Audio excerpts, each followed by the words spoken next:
Komodo ini naik turun. Nah, kalau naik terus juga berbahaya karena kemudian harus terjadi overpopulation. Nah, tetapi kalau stabil, saya kira itu lebih baik. Nah, juga satu yang saya sedang cari-cari juga, kita sudah mengelola Taman Nasional dari mulai tahun 80, kita punya belum ya tenaga ahli atau ahli komodo bangsa Indonesia, yang tentunya akan banyak membantu untuk bisa menjawab berbagai kontroversi tadi, kalau toh itu kontroversi. Tetapi seharusnya tidak terjadi kontroversi. Next. Nah, kalau di dalam media atau sosial media munculnya adalah wisata premium Jurassic Park. Nah, ini sudah dibantah tadi atau dikatakan oleh Pak Wiratno tadi, bukan. Ini adalah proyek pemerintah, dan proyek pemerintah itu tentu sangat memperhatikan apa yang disebut zonasi di dalam Taman Nasional. Karena mengelola Taman Nasional itu ada zonasi-zonasi yang sudah ditetapkan dari sejak penetapan, kemudian disusun rencana pengelolaannya. Nampaknya kita sekarang berdiskusi pada posisi di mana zona pemanfaatan dan zona khusus. Karena oleh panitia ditanyakan kepada saya, pengaruhnya apa kepada masyarakat sekitar? Apakah menguntungkan atau merugikan? Nah, tentu kita akan melihat pada dua zona ini. Next.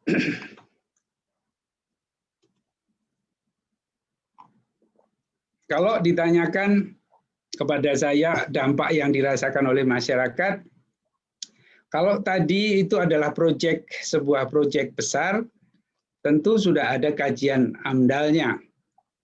Nah, di dalam diskusi AMDAL pasti isu mengenai dampak terhadap masyarakat juga sudah dirasakan. Nah, kalau dengar NTT itu kalau saya ke sana selalu ada muncul nanti Tuhan tolong gitu ya. Itu kaitannya tentu dengan kondisi ekonomi masyarakat di NTT. Kalau dibuat list status ekonomi mungkin masih termasuk yang di bawah status provinsi NTT itu. Tetapi kalau kita melihat saat ini bagaimana Labuan Bajo sekarang kondisinya. Kita semua melihat pembangunan yang terjadi di sana. Coba kita kalau bandingkan bagaimana Labuan Bajo tahun 80 ketika Taman Nasional ditetapkan, dan bagaimana Labuan Bajo 10 tahun ke depan, itu yang harus kita lihat secara bersama-sama. Saya mencoba cari-cari di online, mereka begitu dekat, ternyata masyarakat di situ bahkan dulu cerita suku Komodo itu bisa berbicara dengan Komodo dengan baik gitu ya. Sampai mereka mengatakan moke mai, artinya jangan datang. Moke waki hau, ahu, jangan gigit saya.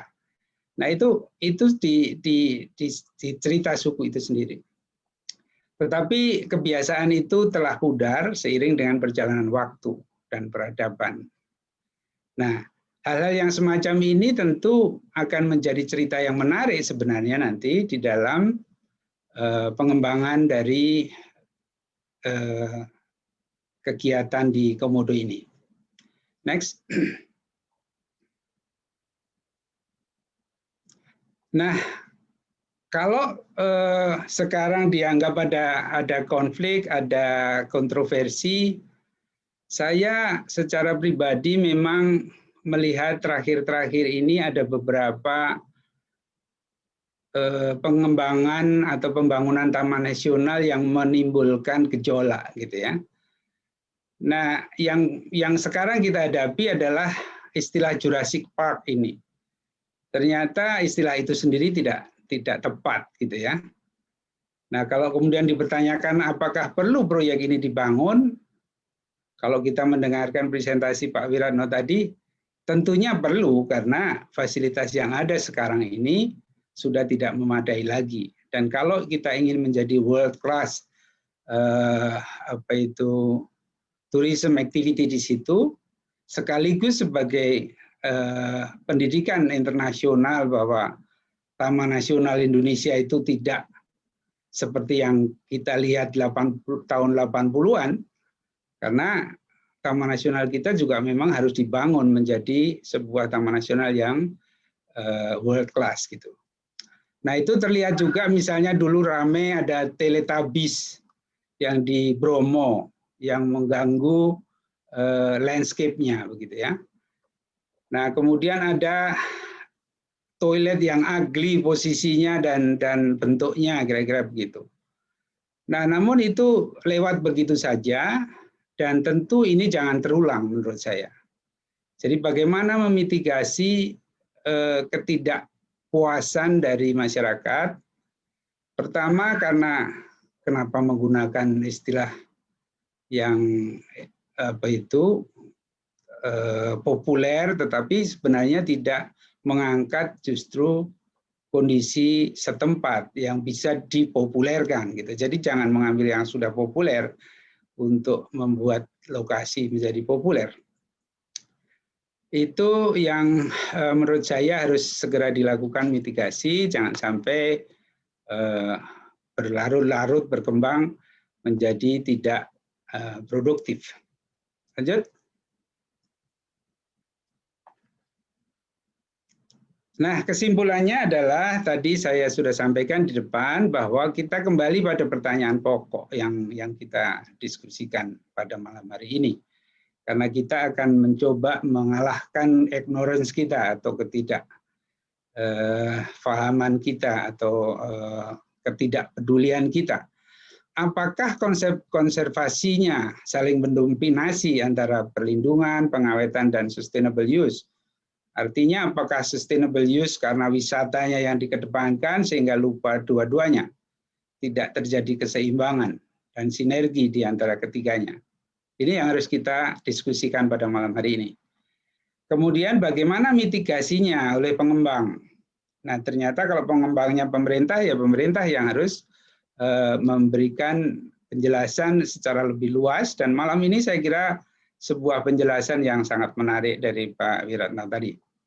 Jadi bagaimana pemerintah sebagai regulator, kalau toh itu tadi perusahaan ataupun swasta yang mengerjakan, harus seperti apa? Karena yang beredar sekarang juga adanya beberapa fasilitas yang lain dan nama-nama PT yang lain, yang nanti mungkin juga perlu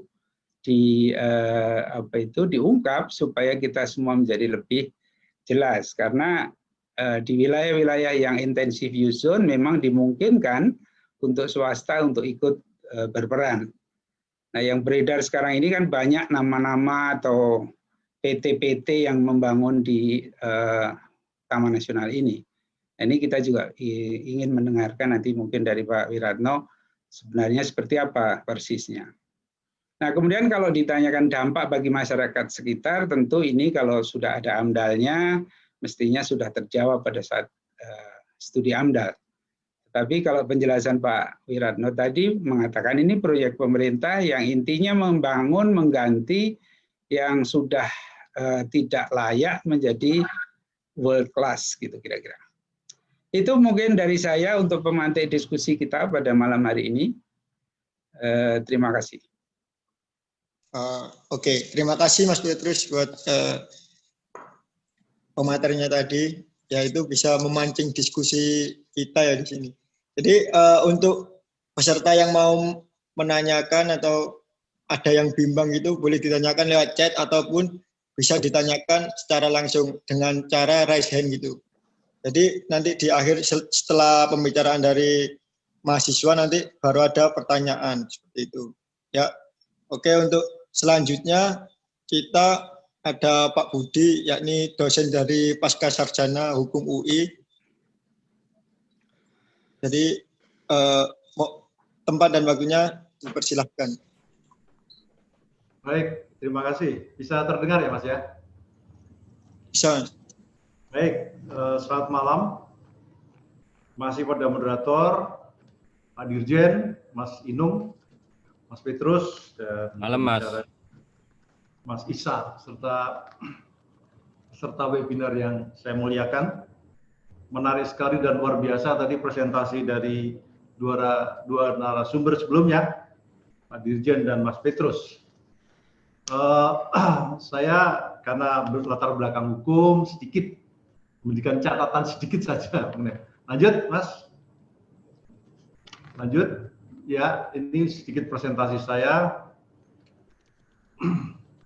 Lanjut. Lanjut. Ini tadi sudah sampaikan Pak Dirjen. Ya, bila Anda mencintai hutan, cintailah masyarakatnya terlebih dahulu. Ini jangan lupa, karena masyarakat adalah bagian dari sistem pembangunan hutan. Lanjut. Nah, di sini secara umum bahwa kalau kita berbicara pembangunan dan pelestarian, seolah-olah ada tarik-menarik. Pelestarian mempertahankan bagaimana keutuhan ekosistem, tapi pembangunan diperlukan di dalam menunjang kemanfaatan. Oleh karena itu, dalam konteks pembangunan itu adakah kebutuhan dalam mengelola kawasan itu? Tadi Pak Dirjen jelas mengatakan bahwa ada kebutuhan dalam rangka pengelolaan.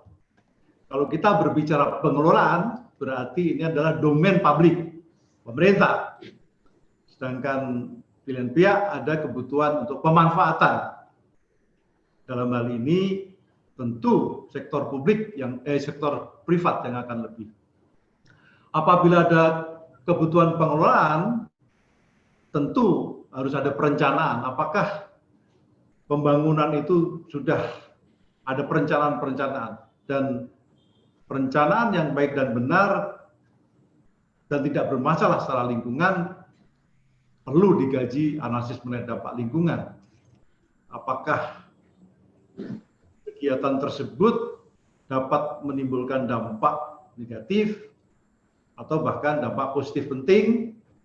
Apabila terjadi dampak negatif penting, apakah dampak negatif penting bisa diminimize sehingga justru akan menjadi dampak positif? Nah, muara akhirnya adalah kemanfaatan. Apakah proyek tersebut bermanfaat untuk pembangunan? Dalam hal ini adalah pembangunan kawasan, khususnya kawasan konservasi Taman Nasional. Apabila itu semua dilalui, tentu kaidah-kaidah keadilan lingkungan. Apabila keadilan lingkungan telah dicapai, maka harapannya adalah pembangunan berkelanjutan berkawasan lingkungan. Lanjut. Lanjut, Mas. Ya, kalau kita berbicara pengelolaan kawasan Taman Nasional, maka payung hukum untuk bagaimana tool dalam mengelola kawasan itu mendasari kepada Undang-Undang Konservasi Hayati, Undang-Undang 590. Saya kira semuanya sudah akrab di sini, Undang-Undang Konservasi Sumber Daya Alam Hayati dan Ekosistemnya. Satu-satunya undang-undang mungkin di Indonesia yang ada katanya dalam judulnya, itu punya makna. Ekosistemnya berarti ekosistem di situ. Ekosistem dalam kawasan itu. Nah, dalam konteks ini adalah ekosistem Taman Nasional. Maka kalau kita berbicara Taman Nasional dalam hal ini Komodo, maka fungsi-fungsinya jelas bahwa Taman Nasional sebagai pelindungan sistem penyangga kehidupan, perlindungan kawasan dan jenis. Namun di situ ada wilayah-wilayah yang unik, menarik, maka bisa dimanfaatkan untuk kegiatan ekoturisme secara lestari. Oleh karena itu, terhadap 3 pilar dasar tadi, kawasan pelestarian alam dalam ini Taman Nasional harus dikelola mendasari pada rencana pengelolaan. Jadi rencana pengelolaan merupakan garis besar di dalam pembangunan itu yang akan di-break setiap tahunnya.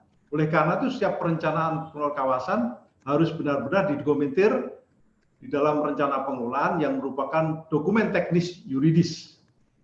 Sehingga apapun yang akan terjadi apabila sudah direncanakan, maka dokumen ini menjadi bukti dalam proses pembangunan tersebut. Tidak ada istilah dadakan di dalam proses pembangunan itu. Dan ini akan menjadi upaya pembenar pengelola kawasan apabila setiap kegiatan itu mengacu pada rencana pengelolaan. Taman Nasional tentu seperti dikatakan Pak Dirjen, Pak Petrus tadi dikelola berdasarkan zonasi. Zona inti, zona rimba, zona pemanfaatan, atau zona khusus. Nah, untuk Taman Nasional ini memang zona pemanfaatan dimungkinkan dibangun sarana prasarana menunjang pariwisata. Kalau saya ingat senior kami dulu Bapak almarhum Effendi Sumarja, pembangunan fisik di dalam zona pemanfaatan adalah keterpaksaan karena memang akan digunakan untuk membangun sarana dalam rangka menunjang ekoturisme. Nah, yang menarik di sini adalah bagaimana tentang mintakat penyangga, daerah penyangga. Daerah penyangga inilah sebetulnya menjadi daerah pertempuran di dalam pengelolaan kawasan konservasi. Daerah penyangga ini adalah menyangga keluar maupun ke dalam. Yang fungsinya sangat menentukan di dalam pengelolaan kawasan. Karena di dalam zona penyangga inilah banyak sekali masyarakat yang hadir dalam konteks ikut membangun kawasan konservasi, dan tentunya pemerintah dalam hal ini adalah membuka untuk peran serta masyarakat serta pemberdayaan masyarakat agar mereka berdaya dan akhirnya ikut membangun kawasan itu. Lanjut.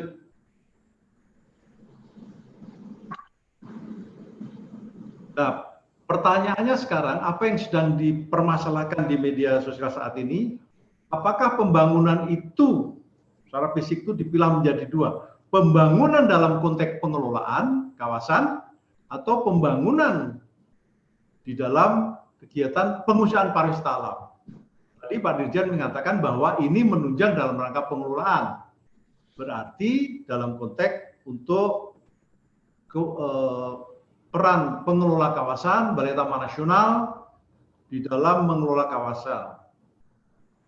Nah, contoh-contoh pembangunan fisik menunjang pengelolaan itu misalnya jalan patroli, jalan setapak, terus juga shelter-shelter, dan juga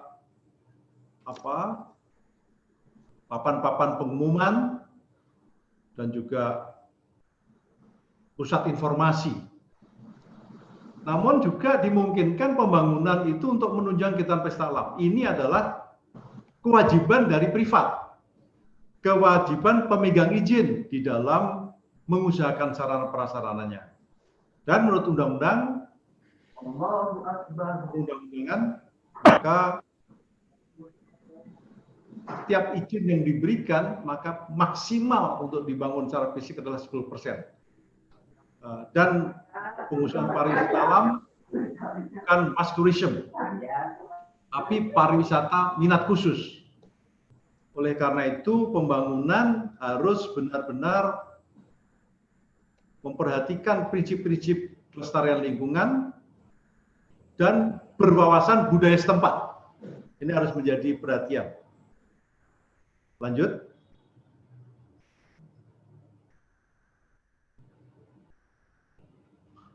Bagaimana tentang pembangunan di komodo tersebut? Oh, ternyata untuk sapras pengelolaan. Kalau untuk sapras pengelolaan, maka kondisi tersebut betul-betul untuk menunjang keberadaan Taman Nasional yang dalam hal ini satwa targetnya adalah Komodo, apakah pembangunan tersebut mengganggu aktivitas daripada komodo maupun keseimbangan antara prey dan predatornya. Ini juga akan menjadi perhatian. Adakah daerah lintasan-lintasan yang terganggu akibat pembangunan tersebut? Kalau untuk pengusahaan pesta alam, biarkan pihak swasta yang harus membangun itu. Karena sebagai konsekuensi logis ketika perizinan diberikan itu. Nah, kalau itu pembangunannya itu oleh pihak privat, maka pertanyaannya apakah pembangunan tersebut pada mintakat pemanfaatan? Apabila itu berada di mintakat pemanfaatan dan terpetakan dengan baik dan benar dalam desain engineering Taman Nasional, berarti itu sudah merupakan kajian yang baik dan benar. Nah, pertanyaan selanjutnya, walaupun itu untuk satgas pengelolaan, apakah kewajiban kajian lingkungan telah dilakukan sebelum pembangunan itu dilalui? Karena ini penting khususnya di dalam konstruksi dan pasca konstruksi, RKL dan RPL-nya.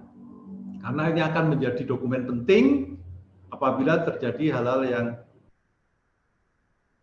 merusak lingkungan. Pertanyaannya,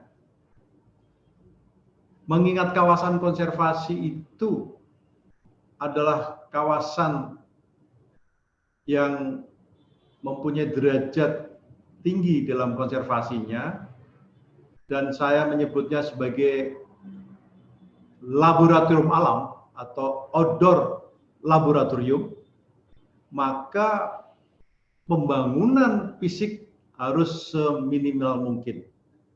Mengapa orientasinya tidak membangun pada mintakat penyangga, yaitu pada wilayah Labuan Bajo yang berada di luar Taman Nasional. Lanjut. Nah, permasalahan-permasalahan yang sering muncul, keberadaan kawasan konservasi di suatu wilayah, itu kadang-kadang ada sedikit perbedaan cara pandang.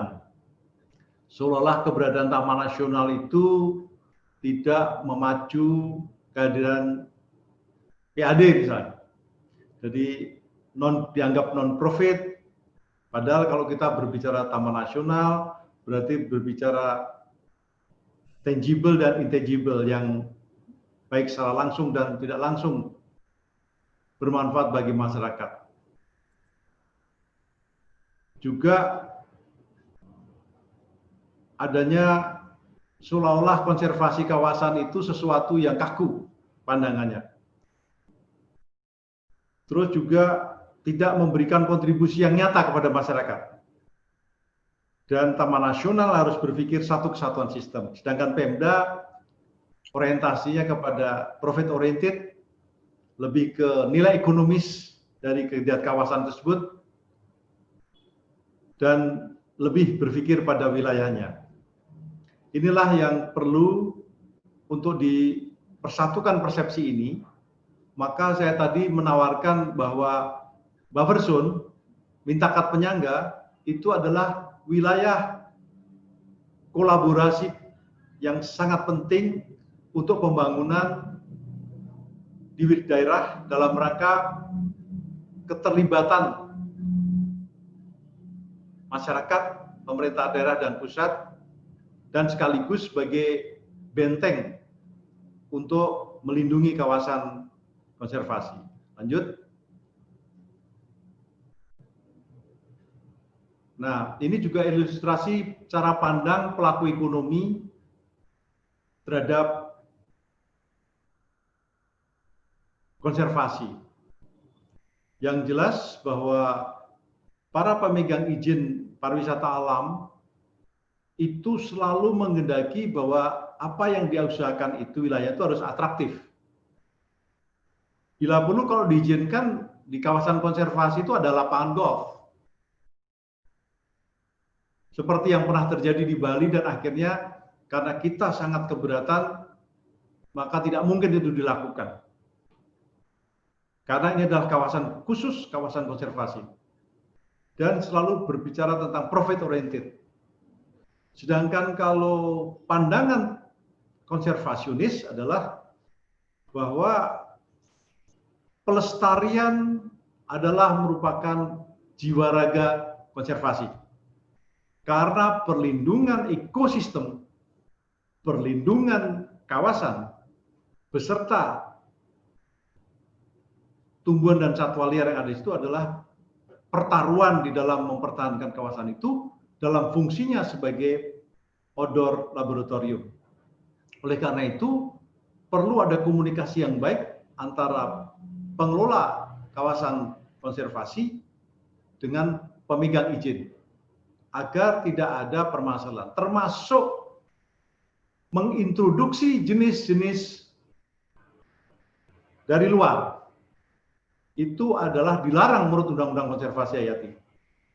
Jadi kalau nanti demi kepentingan keindahan, cottage, restoran, akhirnya harus ada tanaman-tanaman ex situ yang masuk diintroduksi, itu adalah pelanggaran hukum. Maka apabila akan melakukan kegiatan-kegiatan dan memperkaya jenis di situ adalah yang in situ. Nah, saya juga ingin mendengar dari Pak Inung, Pak Dirjen, sahabat saya. Saya mendengar sekarang di kawasan itu ada beberapa perizinan pengusahaan pariwisata alam yang luasnya cukup luas. Benar atau tidak? Apa hoax itu? Di Pulau Padar, setahu saya dulu pada waktu saya masih bertugas, Pulau Padar itu termasuk zona inti. Tetapi ada berita yang mohon diklarifikasi, ada izin 170 hektar di situ. Apa benar? Mohon nanti diklarifikasi. Dan ada beberapa perizinan situ. Mengapa harus seluas itu? Karena pembangunan sarana, khususnya prasarana, tidak boleh terlalu luas dan akan bangun situ. Juga kita harus menghindari sebanyak mungkin atraksi-atraksi untuk memberi pakan kepada satwa liar komodo. Karena nanti kalau di situ terlalu banyak pengusahaan, terlalu banyak atraksi memangsa pakan-pakan yang didatangkan, saya khawatir ada kemalasan-kemalasan dari komodo, sehingga dia sifat liar-liarnya satwa itu akan berkurang. Justru yang kita harapkan adalah pembinaan populasi prenya, apakah itu kerbau liar, sapi liar, atau rusa, atau babi. Sehingga komodo tetap insting liarnya berlaku. Nah, ini yang perlu nanti mohon Pak Dirjen untuk mengklarifikasi itu. Lanjut.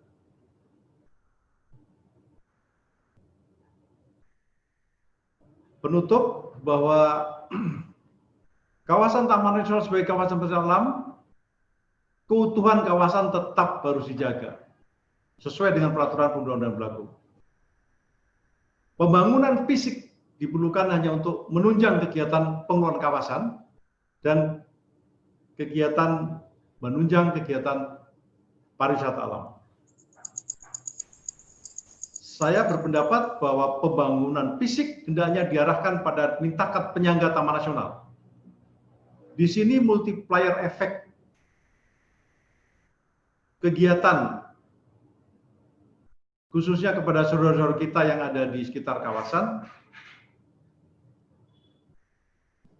akan terpicu, termasuk juga mungkin akan terbangunnya dengan baik homestay maupun perahu-perahu untuk menyeberangkan para wisatawan, dan juga dengan banyaknya daerah penyangga sebagai tempat peristirahatan wisatawan, menghindari berlama-lamanya wisatawan berada di dalam kawasan. Yang keempat, proses peran serta dan pemberdayaan masyarakat harus selalu dipacu oleh pengelola Taman Nasional sebagai panggilan jiwa Undang-Undang Konservasi Hayati guna menunjang kelestarian Taman Nasional. Saya kira demikian. Lanjut penutup saya, ada kata-kata bijak suku Indian. Oh, tidak terbaca ya.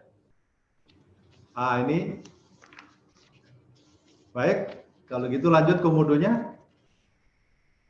Ya, jangan sampai komodo ini nanti mutung terus lari ke Australia. Saya kira demikian Pak Moderator. Nanti kita diskusi lebih banyak. Terima kasih. Selamat malam. Salam lestari. Salam. Ya, terima kasih buat Pak Budi yang menyampaikan banyak sekali ya ilmunya tadi. Dari ilmu hukum sampai ke lingkungannya gitu. Dan banyak juga pertanyaan yang muncul dari Pak Budi tadi.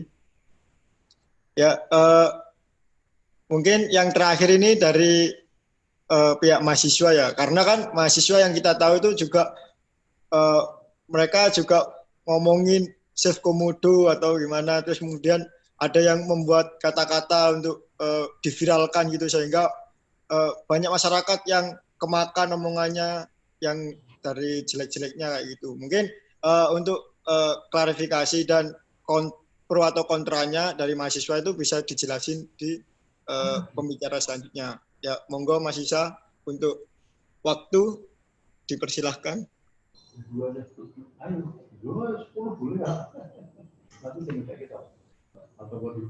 Assalamualaikum warahmatullahi wabarakatuh.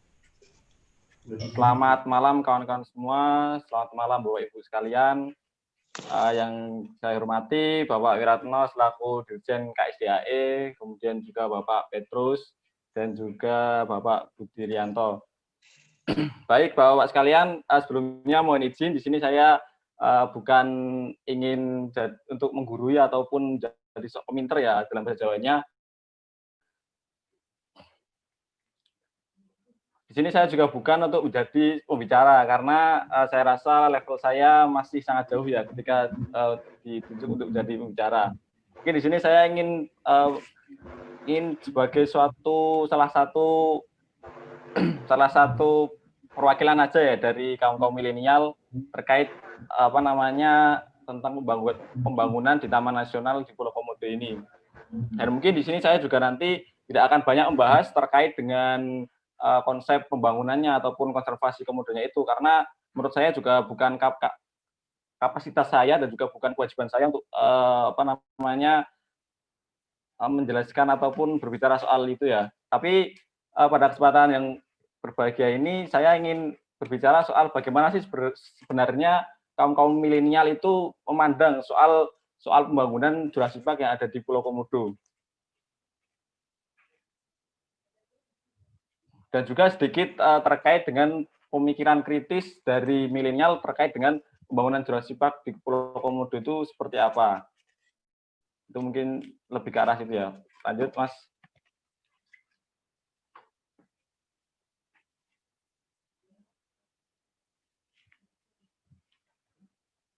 Lanjut. Oke, baik. Pada mulanya memang terkait dengan isu pembangunan di Taman Nasional Komodo ini ya, itu sebenarnya sudah bertahun-tahun, sudah berapa tahun belakangan, akan tetapi baru-baru ini kembali lagi itu mencuat di media sosial terkait dengan adanya foto ini. Ya ini salah satu meme yang dibuat yang saya ambil di Twitter ya. Mengapa foto ini menjadi sangat viral ya? Karena saya rasa foto ini sangat merepresentasikan terkait bagaimana kondisinya saat ini di Pulau Komodo itu, di mana di situ dihadapkan sebuah truk yang itu sebagai simbol, sebagai salah satu dari pembangunan, kemudian dihadapkan dengan komodo yang menjadi salah satu simbol alami, nature. Nah, disinilah munculnya viral itu kembali karena sebagai seorang milenial ya, kita selalu berbicara soal lingkungan hidup dan berapa banyak belakangan milenial itu dipertontonkan dengan kerusakan lingkungan hidup seperti adanya kebakaran hutan. Mungkin lanjut Mas moderator, lanjut. Nah, ini ya. Jadi itu semua berawal dari pola pikir kaum milenial yang saat ini. Jadi banyak sekarang kalau kaum milenial khususnya yang banyak menjadi pegiat sosial media ya, yang dia aktif di Twitter, YouTube ataupun IG, itu banyak sekali foto-foto dipertontonkan terkait dengan kerusakan alam. Seperti di sini banyak sampah, kemudian ada kebakaran hutan dan lain sebagainya. Sehingga di sini ada satu simbol yang sangat unik sekali di mana ada hewan itu sudah tercemar limbah. Sehingga mengapa ini menjadi sorotan bagi kaum milenial ya? Karena saya rasa menjadi kaum milenial itu kita tidak hanya akan hidup di tahun ini, kita akan hidup di tahun-tahun akan hidup 30 tahun kemudian, 50 tahun kemudian. Sehingga jika saat ini saja sudah banyak terjadi kerusakan semacam ini, lalu bagaimana nasib kita besok di tahun 50 tahun kemudian, di 30 tahun kemudian?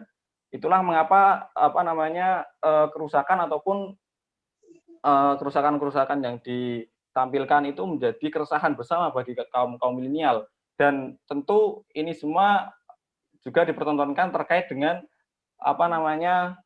seiring berkembangnya zaman atau seiring pembangunan itu. Jadi kerusakan ini di kaum milenial sekarang sudah melihatnya sebagai salah satu resiko dari adanya pembangunan ya. Dari adanya pembangunan akan berdampak pada kerusakan. Itulah pola pikir milenial saat ini seperti itu. Sehingga tidak salah bagi saya jika foto itu mencuat kemudian menjadi perhatian bersama bagi kaum milenial terkait dengan keresahan bagaimana besok nasib komodo ini. Lanjut Mas. Nah, dari keresahan itu juga sebenarnya dari kaum milenial juga sudah banyak mengejarkan terkait dengan gerakan peduli lingkungan. Di sini orang-orang yang mengaku milenial maka dia sudah banyak mencoba mulai suatu habitat atau suatu kelakuan yang itu tuh mencerminkan untuk menjaga alam, seperti membawa botol sendiri, kemudian banyak gerakan-gerakan yang muncul ya, kampanye lingkungan yang muncul. Seperti di LEM itu sendiri kami rutinitas setiap tahun itu mengadakan peringatan Hari Bumi. Dalam peringatan Hari Bumi itu sebagai salah satu kampanye bahwa kita sebagai kaum milenial harus peduli terhadap lingkungan hidup. Itu. Lanjut Mas. Nah, kembali lagi dalam persoalan pembangunan di Jurassic Park ya.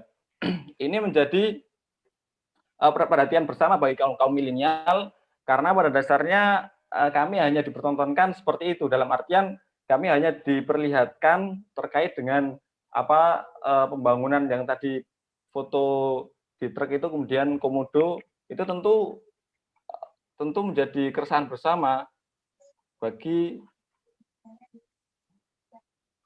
kaum milenial ya, karena sudah banyak sekali kita melihat itu semua terkait dengan pembangunan yang nanti akan berisiko besar terhadap kerusakan lingkungan. Sehingga saya rasa tidak ada salahnya jika kami sebagai pegiat media sosial itu sangat khawatir terkait dengan nasib komodo. Nah, ini salah satu banyak foto-foto yang tersebar di media sosial terkait dengan isu-isu tentang komodo ini ya. Ini yang kiri ini salah satu meme di mana komodo itu naik, sudah mulai ya seperti itulah divisualisasikan oleh para pegiat sosial media.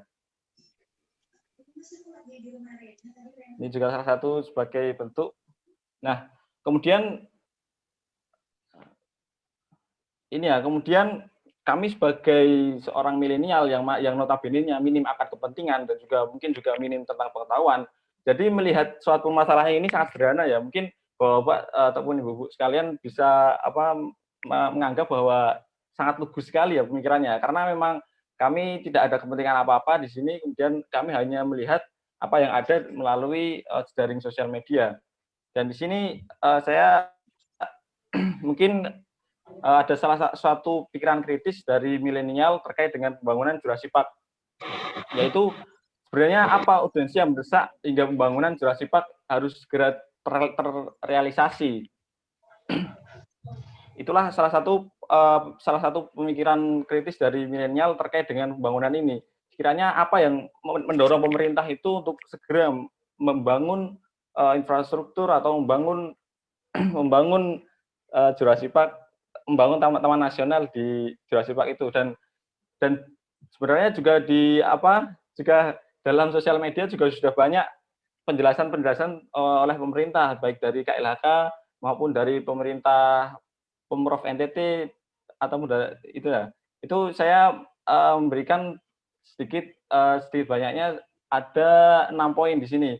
Yaitu narasi yang berkembang di media sosial saat ini juga memang pemerintah sudah menjamin bahwa pembangunan Jurassic Park ini tidak akan mengganggu habitat komodo.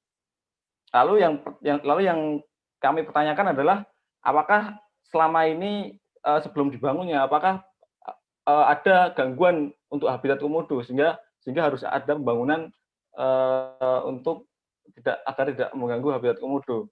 Kemudian juga pembangunan sudah sesuai prosedur dan aturan yang berlaku. Kamu mikirnya seperti ini. Kalau misalnya memang pembangunan sudah sesuai aturan dan prosedur yang berlaku, lalu apakah pembangunan ataupun selama ini pengelolaan yang ada di Taman Nasional di Pulau Komodo itu adanya gangguan, adanya tidak sesuai prosedur ataupun aturan sehingga diharuskan harus membangun di sini. Kemudian juga adanya upaya peningkatan konservasi dan dari pembangunan Jurassic Park. Terus ini yang menarik juga menghindari interaksi langsung komodo dengan pengunjung wisata. Dan saya melihat di berbagai sosial media pemerintah sudah menjelaskan bahwa salah satu pentingnya membangun di Taman Nasional Komodo nantinya konsep wisata alamnya itu akan nanti pengunjung itu tidak akan bisa berinteraksi langsung dengan komodo seperti yang sebelum-sebelumnya. Lalu pemikiran kritisnya apakah selama ini adanya bahaya itu ya interaksi antar langsung dengan pengunjung wisata komodo. Dan kemudian juga dan juga perkembangan juga terkait soal tentang pariwisata internasional dan pembangunan. Kemudian yang terakhir ini sangat menarik, pembangunan ini untuk meningkatkan kesejahteraan lokal masyarakat sekitar. Lanjut, Mas.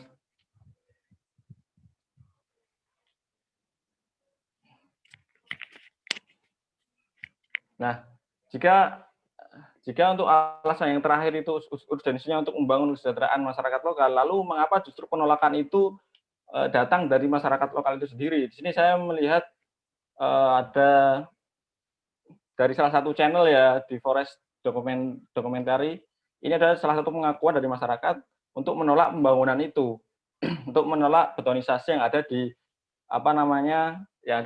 Pulau Komodo yang saat ini ingin dibangun. Dan jika memang ini pembangunannya untuk masyarakat, lalu mengapa masyarakat lokal sendiri yang menolak? Jika memang baik, seharusnya pemerintah mengedepankan edukasi yang yang efektif untuk mencerdaskan masyarakat sekitar sehingga dalam pembangunan itu tidak ada penolakan oleh masyarakat. Dan menurut saya bukan banyaknya sudah dilakukan edukasi, tapi seberapa efektifkah pemerintah dalam melakukan edukasi sehingga dapat mencerdaskan masyarakat sekitar. Jika memang pembangunan ini khusus atau secara murni, secara tulus untuk memberdayakan atau meningkatkan kesejahteraan masyarakat, mengapa justru tidak dilakukan upaya-upaya itu terlebih dahulu, dalam artian tidak dilakukan penjelasan-penjelasan yang nantinya agar masyarakat itu lebih mengerti, kemudian dalam pembangunannya tidak terjadi protes. Karena saya juga melihat bahwa memang tidak bisa dipungkiri adanya suatu penolakan demo terkait dengan tidak setujunya masyarakat untuk membangun di Pulau Taman Nasional di Pulau Komodo ini. Lanjut. Nah, ini salah satu poster-poster yang saya ambil di salah satu media YouTube. Lanjut, Mas.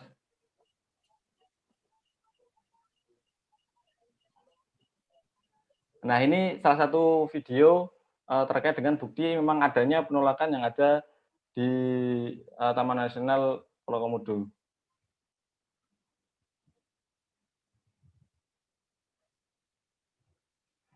Nah, mungkin karena tidak jelas ya, mungkin bisa di next saja, Mas.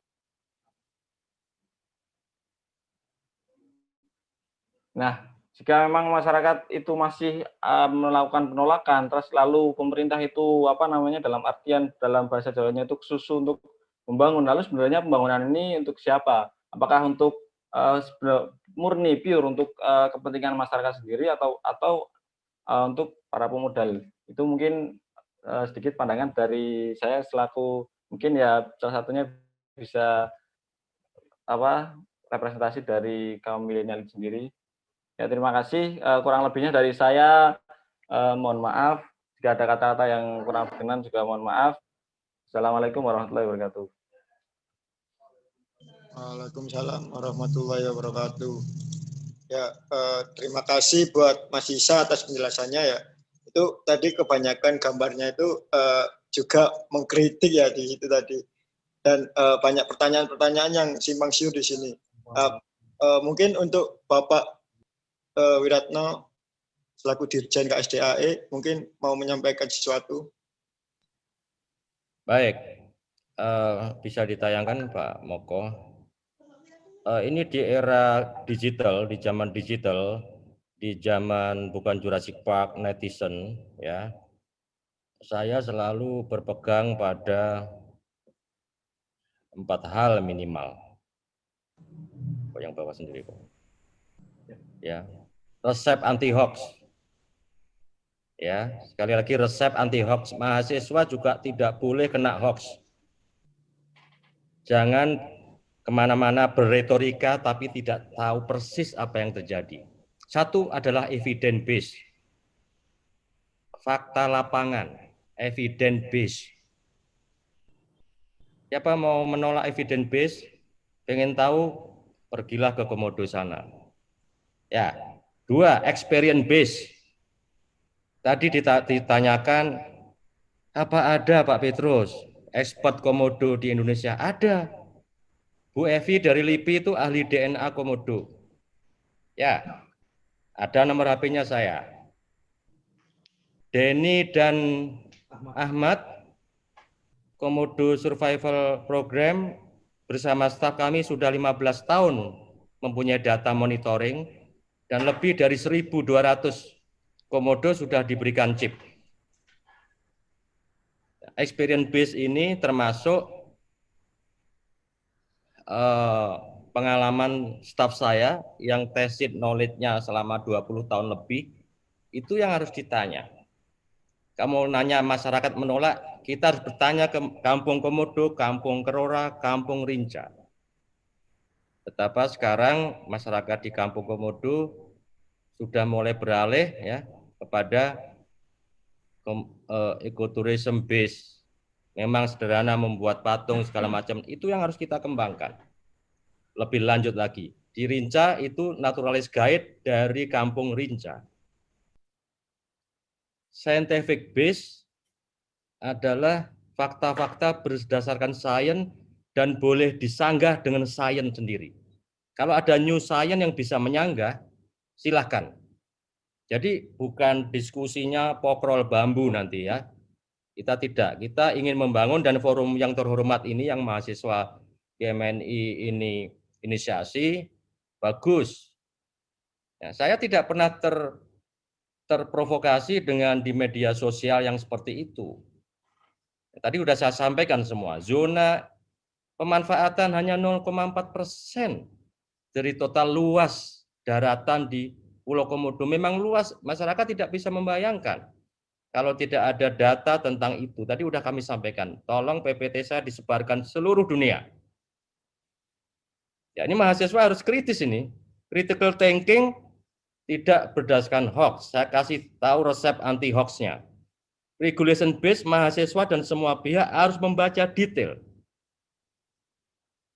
Tadi ditanyakan Pak Petrus, ada banyak investor, kata Pak Budi boleh, tetapi sejak 2014 yang di Padar, nggak bisa jalan, ditolak terus sampai sekarang. Padahal secara aturan boleh. Maka akan diatur ulang lagi sekarang. Kalau konsultasi publiknya kurang, ayo. Tetapi bukan dialog yang tidak produktif dan berdasarkan fakta dan regulation. Ya, lanjut, Pak Moko yang atas lagi.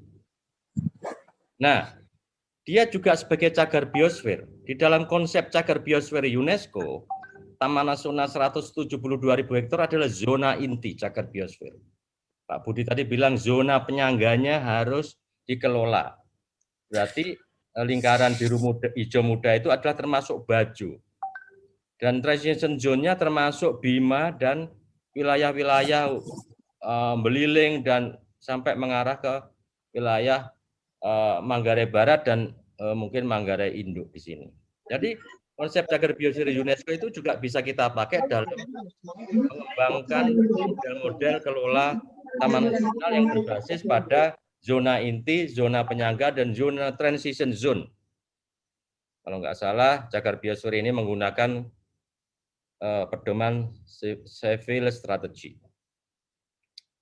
Lanjut Pak Moko, ini yang menjadi pertanyaan besar, lanjut.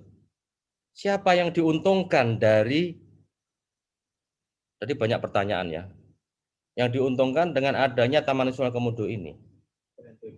Berdasarkan riset Sinta 2012, tahun 2013, PNBP Taman Nasional Komodo yang masuk 4,4 miliar, mampu menggerakkan ekonomi Kabupaten Labuan Bajo sebesar 270 miliar, kira-kira 60 kalinya. Tapi pertanyaannya, siapa yang dapat itu? Siapa yang dapat kue dari orang yang sebetulnya kehidupannya tergantung pada visitor yang masuk ke Taman Nasional Komodo? Siapa itu? 76% adalah operator wisata atau operator kapal. Ini bisa dibedakan, yang kecil sama yang besar nanti kelihatan. Hotel, resto, souvenir, itu dapat porsi kira-kira 22%. Dan PNBP yang masuk ke pemerintah pusat hanya 2%.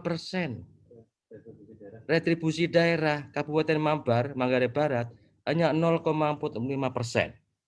Ya, ini fakta who get the most benefit, the most profit from the business in Taman Nasional Komodo. Oke, 2013. Sekarang perkembangan di 2016 ya.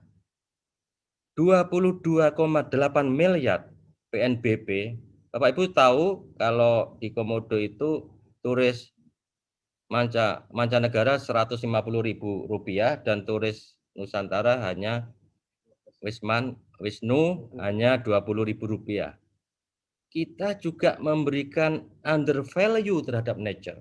Kita memandang rendah biaya yang dikeluarkan untuk melihat Komodo yang katanya zaman Jurassic. Ya, jadi kita istilah Pak Wahyudi valuing nature-nya itu sangat rendah menghargai Komodo. Ini yang harus dirubah. 22,8 miliar PNBP yang diterima oleh Balai Taman Nasional dan langsung disetor ke kas negara di Jakarta menggerakkan ekonomi Manggarai Barat sebesar 458,4 miliar, hampir setengah triliun. Bayangkan ini, ya. Ini ini data loh ya, berdasarkan penelitian. Ya. Yang paling besar turun lagi dia dari 76%, yang hotel, resto, souvenir itu 51%. Yang operator wisata, dan karena hotelnya semakin banyak, dia dapat share 43%. Jadi hotel, souvenir, restoran di Labuan Bajo semua mempunyai kepentingan. Apakah Taman Nasional Komodo mau dibuka terus, atau saya punya kewenangan ditutup selamanya. Dan dampak ekonominya akan buruk ini. Nah, pertanyaannya lagi, di mana posisi masyarakat lokal? Oleh karena itu, ke depan saya menyarankan Kampung Komodo Kerora Rinca harus dapat dukungan pemerintah pusat atau provinsi, sekolah yang terbaik, air bersih yang terbaik, healthcare, ya, pendidikan yang terbaik, sinyal HP yang terbaik. Kenapa? Mereka hidup bersama dengan komodo, dan ini bisa menjadi atraksi wisata yang besar. Yang terakhir, Pak Moko, ini kapal-kapal wisata yang kapal-kapal kecil yang ini yang menghidupi masyarakat, ya. Data dari Balai Taman Nasional dihitung dia, ya, 37.500 kali datang ke Taman Nasional dari Labuan Bajo. Kapal pinisi ini yang untungnya paling banyak 1.544 kali dalam 1 tahun. Kapal cruise 68 kali. Cruise ini datang dari Bali, dari Australia, dari mana-mana. Dia nggak pernah nginep di hotel Labuan Bajo, hotelnya Cemberut, tapi dia langsung dia pulang lagi setelah lihat komodo. Ratusan turis itu langsung balik lagi. Nah, ini pertanyaan-pertanyaan tentang masa depan komodo, kelola wisata inilah yang perlu kita bicarakan. Ada wisata premium seperti apa. Nah, jadi menurut saya tidak boleh pakai asumsi atau retorika, tapi kita, pemerintah, dan siapapun, bahkan mahasiswa, harus pakai 4 prinsip yang saya usulkan tadi. Saya kira itu tambahan dari saya. Terima kasih. Moderator, silakan. Ya, baik Pak. Terima kasih atas penjelasannya tadi. Ya, kita udah memasuki fase tanya jawab ya ini. Jadi tadi banyak sekali chat yang di webinar ini tentang pertanyaannya. Itu ada beberapa pertanyaan ini, ada 6 pertanyaan, dan ada yang raise hand 1 orang itu. Jadi pertanyaan pertama ini dari Mas Teguh. Terima kasih Pak Wir atas presentasinya. Ya, ini. Bagaimana korelasi sarana prasarana tersebut dengan aturan main di PP 36 tahun 2010, P8 tahun 2019, P13 tahun 2020, di mana secara disebutkan konsepnya harus ramah lingkungan, desain arsitektur lokal, semi permanen, dan dikerjakan secara padat karya. Selain itu, bagaimana rencana tata kelola ke depan terkait sumber air, listrik, pengelolaan sampah, dan kesiapan sumber daya manusia untuk merawat sarana prasarana yang dibangun. Gitu. Itu pertanyaan pertama. Kemudian ini ada pertanyaan kedua juga dari Mas Teguh, itu perkembangan berita saat ini akibat kejadian yang viral sepertinya cenderung menyudutkan kepada pemilik IUPSWA yang sudah dapat izin. Padahal faktanya pemilik IUPSWA telah ikut proses sesuai peraturan yang ada. Cukup lama mengajukan izin, hampir 5 tahun, yang saat ini vakum sementara karena kondisi yang kompleks. Dan pertanyaan ketiga itu dari Agung Sedayu. Itu penjelasan tentang zona yang digunakan untuk kegiatan yang kontroversial ini, kalau memungkinkan disertai lokasi pada peta zonanya. Terima kasih. Itu sih untuk pertanyaan pada termin pertama. Monggo para pembicara dijawab.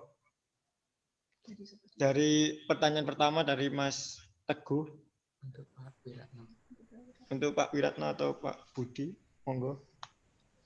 Pak Budi silakan, yang punya aturan Pak Budi nih.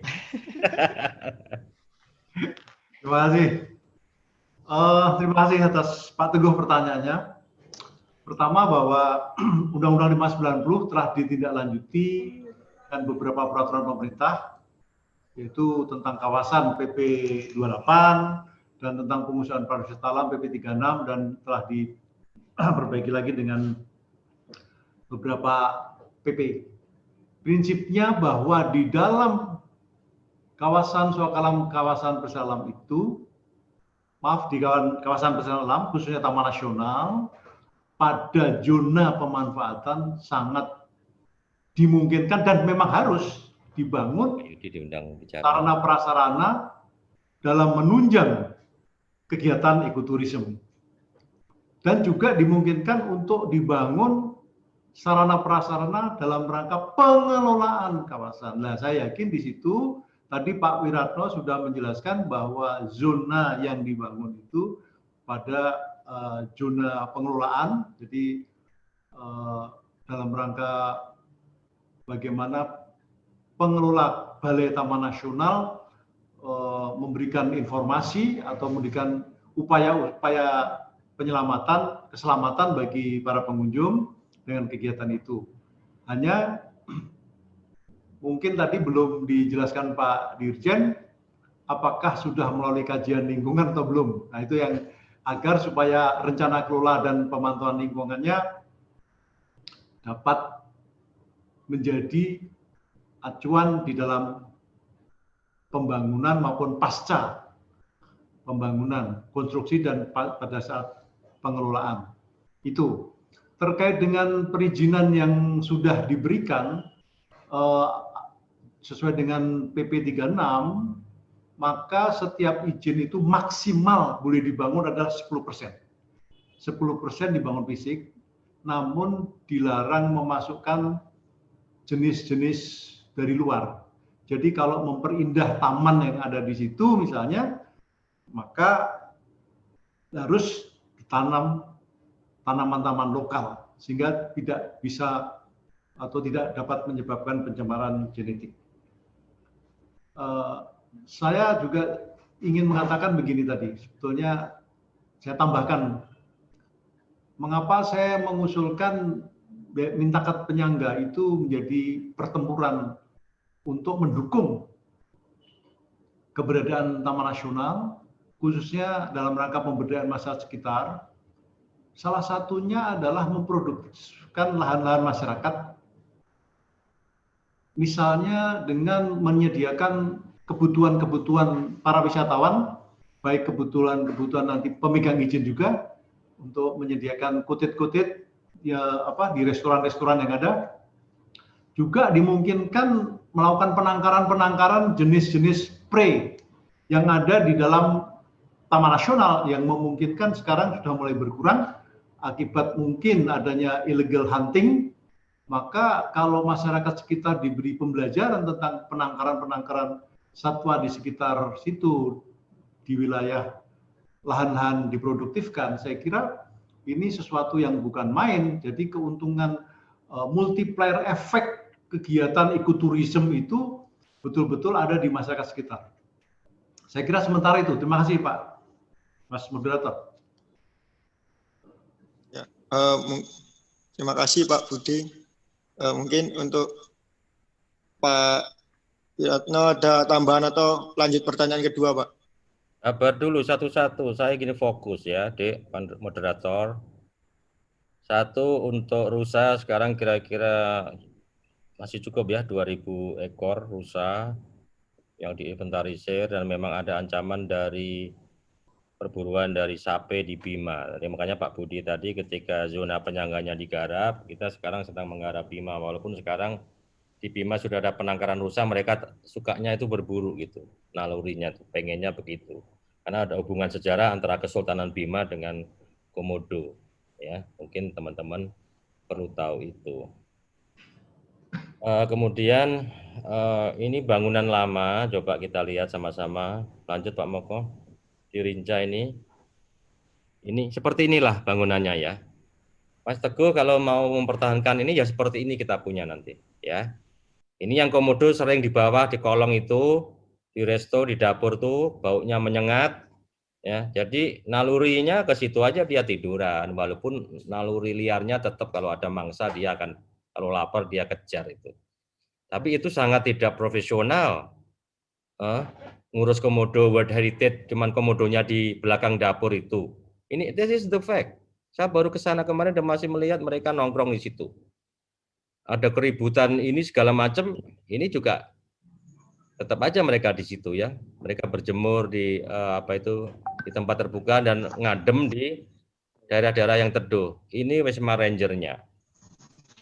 Ya, tidak ada arsitek lokal konten di sini, Mas Teguh. Tidak ada arsitek lokal konten. Yang tadi rumah, kalau desain saya yang tadi, desain yang dibangun oleh satu arsitek khusus, ya desainnya kayak rumah gendang Manggarai, ya bentuknya. Ya, ini dermaga yang sudah dibongkar ini. Dulu seperti ini nih, teman-teman. Ya, uyel-uyelan ya, memang dari kayu. Ya, dan ada tempat sedikit itu rumah berteduh di situ baru diantar tour guide. Jadi ini bukan premium, bukan World Heritage yang seperti ini. Jadi teman-teman kalau before and after-nya memang nanti akan saya tunjukkan. Ya. Lalu para investor yang lama itu sekarang stuck. Ini peneliti LIPI, bukan saya suruh juga bicara. Dia bilang proyek masih dibilang Jurassic Park ya. Semua orang bilang Jurassic Park. Ya, mungkin lebih mudah lah mengingatnya ya. Di Rinca tak membahayakan habitat komodo. Ini peneliti LIPI yang bicara. Ya, bukan saya juga. Kenapa dia bisa bilang begitu? Ya, karena komodo memang binatang yang purba, ya, dia agak budek telinganya, kurang bisa mendengarkan, tapi penciumannya sangat tajam. Ya, kembali kepada izin-izin mulai dari 2004 misalkan, ada tapi nggak bisa jalan. Padahal Kampung Komodo, Kampung Papagarang juga mendukung mereka. Yang menarik adalah yang menolak adalah teman-teman di Labuan Bajo dengan alasan yang tidak jelas. Oleh karena itu, oke, kita mau berkumpul lagi membicarakan. Bahkan yang di Padar itu, Pak, kami hanya membangun dari bahan kayu dan bambu dan knockdown nanti kita bawa ke Padar. 1, 2, mereka akan memproses air laut menjadi air tawar. 3, mereka akan pakai solar cell. Ya, pembangunan yang seperti ini kurang apa lagi? Ya, jadi memang mungkin yang diperlukan adalah public dialog yang saling mencerdaskan, bukan saling memaki-maki. Ya, resep anti hoax saya tadi silahkan ya dipakai. Ada pertanyaan lagi? Kalau enggak saya mau pulang tidur nih. Ya Pak, terima kasih buat Pak Wiratno.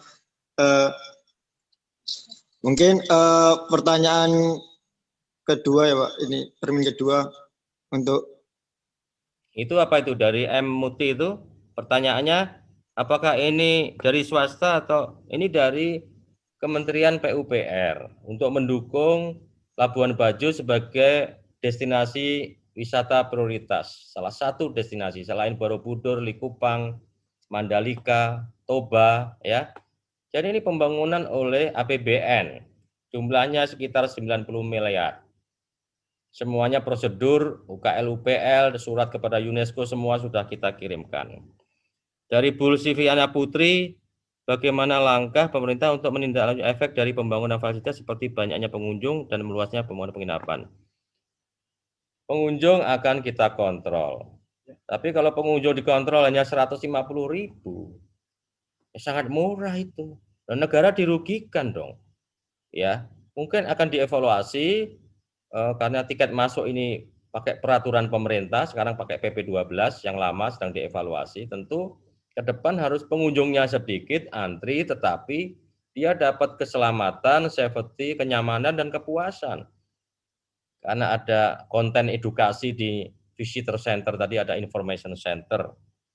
Pembangunan penginapan, maksudnya mungkin izin-izin yang tidak jalan sampai dengan saat ini, ya itu juga harus kita bicarakan bersama seberapa luas. Dulu izinnya memang sangat luas ya, 2014, 2015. Itu semua mau kita bicarakan dalam konteks Taman Nasional Komodo sebagai wisata yang premium, seperti kalau kalian mau ke Galapagos harus antri, lihat gorila antri 1 tahun, berapa ratus dolar untuk hanya sekedar melihat gorila. Dan Komodo ini memang satu aset nasional kebanggaan kita. Satu, dia harus memberikan pemasukan kepada negara. Dua, dia harus mensejahterakan masyarakat ya, di dalam Taman Nasional. Dan pasti masyarakat Labuan Bajo, pelaku wisata pasti dapat untung paling banyak. Ya. Nanti kalau membuat webinar lagi, tanya mereka juga. Ada wakil dari Kampung Komodo. Jadi ini tidak usah diwakili masyarakat ini. Ya, tidak usah diwakili di medsos, dia sendiri bisa diundang untuk bercerita tentang apa yang dia rasakan. Ya, saya kira dari saya itu. Kalau tidak ada, saya mau pamit nih. Sudah malam, saya bekerja dari jam 7 pagi tadi. Panitia. Oh ya. Untuk ini Pak, untuk PPT-nya boleh diminta di siapa ya Pak? Atau boleh itu? Pak Moko, semua tak kasihkan kalian semua mahasiswa. Pak Wahyudi kalau bisa memberikan masukan, Pak Wahyudi Wardoyo silakan. Ya. Senior kita. Izin Pak Wahyudi.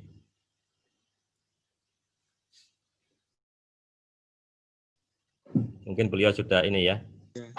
Tadi ada saya lihat Pak Emil tadi. Oh, gimana, silakan Pak Emil, silakan Pak Emil. Prof. Emil. Prof. Emil tadi minta YouTube, mau lihat di YouTube kayaknya. Tapi bahan-bahan sudah saya sampaikan melalui Dr. Indrawan UI untuk disampaikan kepada beliau, Prof. Emil. Siap, mantap. Makasih Mas Petrus. Siap. Beliau pakar habitat manajemen di Amerika dulu nih. Saya tahu Pak Budi, terima kasih, itu yang menginisiasi 590 Pak Budi antara lain. Pak Wahyudi silakan. Itu Pak Wahyudi ada. Makasih, tapi saya nggak pakai video ya, karena sedang santai. Mendengarkan dari paparan Pak Dirjen, Pak Petrus, Pak Budi, dan terakhir tadi mahasiswa, Mas siapa, lupa namanya saya. Menarik memang. Saya hanya ingin mengatakan begini ya, jadi penetapan wilayah untuk jadi taman nasional itu jelas harus kita tanya why kita menetapkan taman nasional itu. Apa bedanya dengan cagar alam, apa bedanya dengan Swagar Marga Satwa dan lain sebagainya. Menurut Pak Budi ini ahli peraturan perundangan jelas bahwa taman nasional itu memang dikelola secara zonasi. Nah, mengapa pakai zonasi? Karena sebenarnya taman nasional itu diharapkan mampu memberikan satu manfaat yang satu memang itu arahnya adalah untuk melindungi ekosistemnya dengan minimum human intervention, makanya disebut zona inti. Kemudian yang zona kedua itu sebenarnya zona pemanfaatan yang ada di undang-undang. Kemudian zona-zona lain. Nah, di dalam Taman Nasional itu jelas-jelas memang zonasi itu ditetapkan demikian, dan menetapkannya memang ini yang sering saya sarankan ke Pak Dirjen. Dalam beberapa hal kita harus mengakui ketika kita menetapkan zonasi Taman Nasional, kita waktu itu masih menggunakan ilmu pengetahuan dan teknologi yang terbatas, sehingga supaya ke depan ini tidak terjadi konflik lagi, maka sebaiknya itu ada satu review pelan-pelan atau bagaimana, tapi dengan menggunakan ilmu pengetahuan dan teknologi yang tersedia, yang sekarang makin canggih. Dari sana, maka diharapkan sebenarnya wilayah-wilayah yang the most sensitive, maka itu harus minimum human intervention. Sehingga kita tetapkan sebagai zona inti. Yang di tengah-tengah itu bisa disebut wilderness atau zona rimba, itu boleh ada intervensi manusia tapi sangat terbatas. Dan zona pemanfaatan memang itu tadi Pak Budi mengatakan semacam dikorbankan.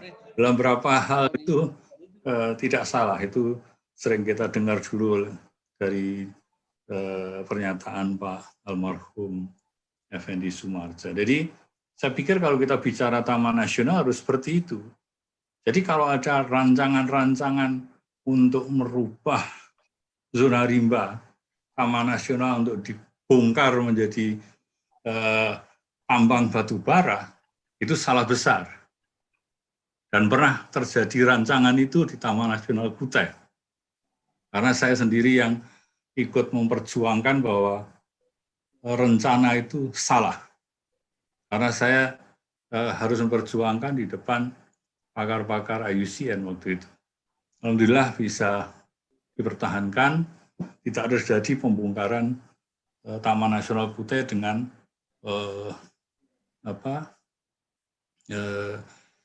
tambang batu bara yang miliknya waktu itu Pak Sudwi Katmono. Jadi ini contoh-contoh yang ekstrim. Harapan saya dengan kasus Komodo, kita lebih rasional, tidak hanya retorika. Tadi beberapa kali Pak Dirjen juga mengatakan, jangan melihat ini dari retorika saja.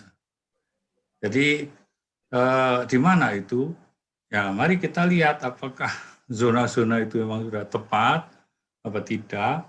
Kalau tidak tepat, ya mari kita perbaiki bersama. Tapi kalau paparannya Pak Dirjen tadi di Loh Buah, ya saya pernah ke sana di Komodo berapa kali waktu itu. Rasanya kalau di Komodo itu kan daerahnya semi arid. Ini juga perlu pertimbangkan oleh teman-teman yang memberikan komentar. Jadi sebagai wilayah semi arid,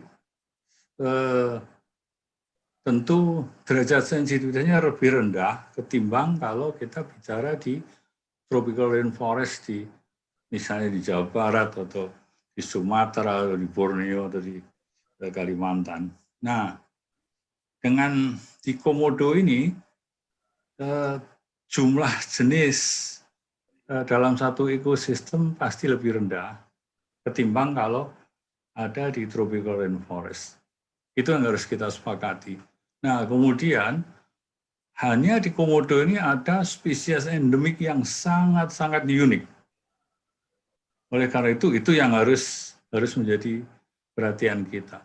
Tapi kalau dari segi ekosistem, saya pikir derajat sensitivitasnya jauh lebih rendah ketimbang di wilayah-wilayah yang tropical rainforest. Kemudian yang perlu diperhatikan lagi bahwa dalam proses pembangunan ya mesti nampak messy. Sekarang kadang-kadang saya pernah ke beberapa bulan yang lalu ke situ gunung. Banyak orang yang selfie di jembatan situ gunung itu. Semua orang bangga, dari orang biasa sampai menteri, bangga untuk selfie di situ gunung itu. Tapi kemudian saya bayangkan, apakah beliau-beliau ini juga membayangkan ketika itu sedang dibangun, betapa messinya wilayah situ gunung ketika jembatan itu dibangun. Dan nggak tahu caranya kok dulu tidak ada yang memviralkan itu. Sehingga ya tenang-tenang aja akhirnya orang dengan bangga kalau selfie di jembatan yang panjang di situ gunung. Maksud saya apa? Memang dalam proses pembangunan itu pasti ada yang dalam tanda petik dikorbankan. Nah, pertanyaannya seberapa jauh itu bisa kita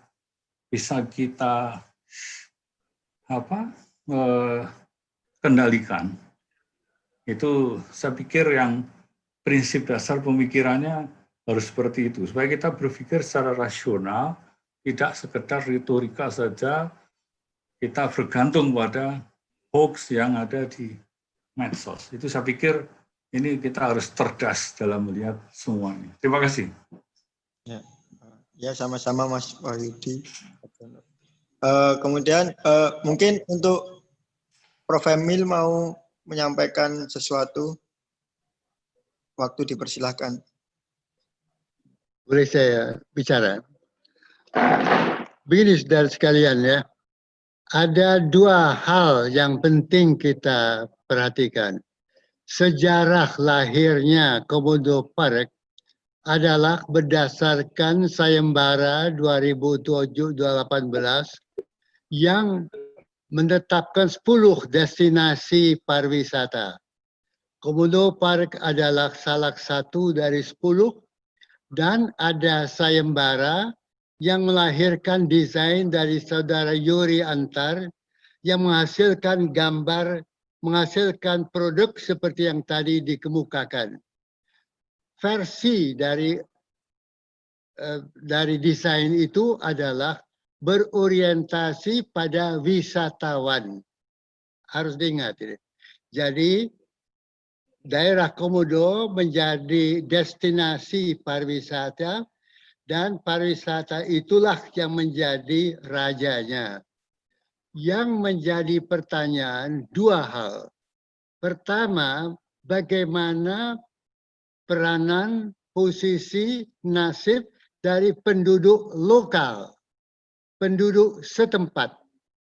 Apakah mereka dilibatkan di dalam gerak pariwisata itu? Dan dalam hal ini tolok ukurnya adalah kuantitatif. Terukur pada produk domestik regional bruto. Terukur pada Gini coefficient, tingkat ketimpangan. Terukur pada indeks pembangunan manusia. Terukur pada indeks kualitas lingkungan hidup lokal. Jadi, kalau dikatakan pariwisata berhasil berguna, naik sebagainya, ada kal tambah, ada ini tambah, wisata tambah. Saya ingin melihat for whom, siapa yang memperoleh manfaatnya, terukur secara kuantitatif dalam produk domestik regional bruto daerah itu. Dua, indeks pembangunan manusia masyarakat setempat. Ketiga adalah Gini coefficient, tingkat ketimpangan yang ada, dan ada kemudian tingkat kesehatan dari penduduk setempat. Jadi, please pemerintah daerah, please pemerintah pusat, dirjen dan sebagainya, bisa tak memberikan angka-angka bagaimana kondisi PDRB di lokasi Manggarai itu, bagaimana indeks kualitas lingkungan hidup IKLH yang dikumpulkan oleh Departemen Lingkungan Hidup, bagaimana dia punya Gini coefficient, tingkat koefisien ketimpangan, bagaimana indeks pembangunan manusia. Jadi di dalam perdebatan ini yang penting adalah data, fakta, angka, tidak kualitatif, bukan hanya peningkatan negara yang naik, bukan hanya wisatawan naik, tetapi for whom, apakah penduduk lokal, penduduk setempat mendapatkan manfaatnya. Jangan sampai hasil dari wisatawan jatuh pada pemilik hotel, pada pemilik cruise kalau macam itu, kapal dan sebagainya, yang tidak ada dampaknya pada peningkatan kesejahteraan masyarakat lokal. Komodo adalah milik masyarakat lokal, sehingga manfaat pembangunan harus dinikmati oleh penduduk lokal. Apabila tadi disebut pemerintah Manggarai Barat mengutamakan Pemda dan sebagainya, pertanyaan adalah dalam hal apa mengutamakan Pemdanya? Apakah dalam hal distribusi pendapatannya, apakah dalam hal apa yang jatuh ke pusat, apa yang jatuh ke daerah kabupaten. Jadi bab pertama, impact, dampak ini pada penduduk lokal, bukan nasional, bukan regional, penduduk lokal. Sebab penduduk lokal ini dikenal paling miskin. Satu. Dua adalah komodo. Komodo itu adalah yang ayam yang menghasilkan telur emas. Kita perlu jaga jangan pembangunan ini mengakibatkan ayam yang melahirkan telur emas ini, ayam ini tersembelih menjadi sakit. Mengapa hal itu? Pertanyaan pertama kepada teman-teman dari lingkungan hidup, adakah diperhatikan dampak dari perubahan ekosistem lokal kepada kehidupan sustainabilitas dari penduduk dari komodo binatang tersebut. Yang terjadi dalam gambar adalah ekosistemnya berubah. Pertanyaan, apakah pengaruhnya pada arus angin, kebisingan, pada temperatur, pada macam-macam? Apakah ada dampaknya pada ekosistem sehingga komodo mendapat dampak negatifnya? Satu. Poin kedua, Pulau Merica, pulau sana adalah pulau dan dalam tempoh ke depan semua dunia sepakat bahwa kita mengalami perubahan iklim, bahwa muka laut akan mengalami kenaikan sehingga dalam perspektif tahun-tahun ke depan ekosistem dari pulau-pulau itu mengalami perubahan karena perubahan iklim, karena kenaikan muka laut dan sebagainya. Pertanyaan, apakah di dalam penghitungan perkiraan ekosistem komodo ke 2030 adakah gambaran bagaimana dampak dari perubahan iklim, permukaan laut naik dan setiap komoditi dan setiap penduduk wisatawan mempunyai dampak pada ekosistem komodo. Kita sama berkepentingan, kita sama menghendaki pembangunan dari daerah. Pembangunan yang tercermin pada naiknya kesejahteraan penduduk lokal. Pasti pengusaha hotel manfaatnya, pemilik kapal mendapat manfaat dan sebagainya. Tapi jarang bahwa pemilik kapal atau pemilik hotel adalah penduduk lokal. Maka penting sekali bahwa distribution of income untuk siapa kita bangun wisata ini. Apakah semata-mata dollar value, apakah juga tidak diperhitungkan kualitas penduduk setempat. Dan kedua, telur emas itu, komodo, mengalami environmental change, ekosistem yang mengalami perubahan. Dan perubahan itu man-made dengan bangunan, tapi perubahan juga nature-made karena dalam 20 tahun 2030 dunia memperkirakan temperatur suhu bumi naik, laut permukaan laut naik, iklim mengalami perubahan. Pertanyaan, apakah dalam menghadapi changing ekosistem dan environment ada plan B, plan untuk mengatasinya demi keberlanjutan komodo pulau telur emas kita itu. Jadi, please jangan berhenti pada berpikir hari ini, tapi melihat ke depan pada nasib baiknya dampak pada penduduk lokal yang harus naik dalam Gini koefisien produk domestik regional bruto, indeks pembangunan manusia, dan indeks kualitas lingkungan hidup yang tetap menjamin keberlanjutan sustainabilitas ekosistem yang mendukung keberlanjutan Komodo itu. Mohon penjelasannya. Terima kasih. Oke, terima kasih banyak Prof. Emil atas kritikannya dan penjelasannya. Mungkin bisa ditanggapi oleh Pak Dirjen, Pak Wiratno. Monggo, waktunya dipersilakan. Baik, selamat malam Prof. Emil. Mungkin Prof. Emil kelewatan presentasi saya. Lanjut.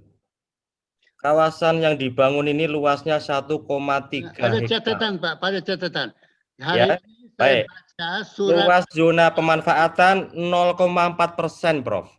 Bapak. Ada dari Walhi yang mengatakan belum ada studi AMDAL-nya.